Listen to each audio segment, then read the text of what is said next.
Alright guys, today to do a review of this Light Life Smart Bacon. This is plant-based. This is on sale, as you can see. And I'm going to do a review of this vegan cheese. I'm not sure what it's... I gotta check what the label says underneath there. So let's look at the cheese. This is a coconut base. And you see that they use potato protein, which is actually kind of neat.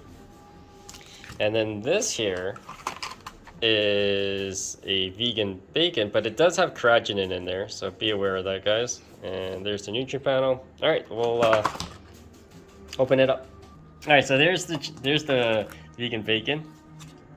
I'll let you know how it tastes, and let me show you the cheese. Okay, so the brand of this cheese is Silk. So just if you guys are wondering, but you can see the slices right there. So it was on sale. So we'll see how it tastes. Okay, guys, so here it is, all done. I'm gonna do a quick taste test. That's what it looks like.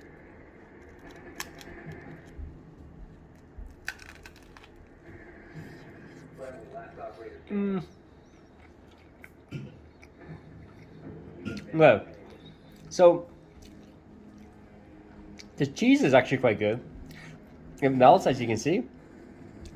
The bacon is like very hard and crunchy. As you can see, almost like brittle. But does it taste like bacon? It does have that sort of salty taste of bacon, but the cheese is the standout on this. It's surprisingly well well melted. So, alright guys, stay tuned for more videos. Remember to subscribe to the channel.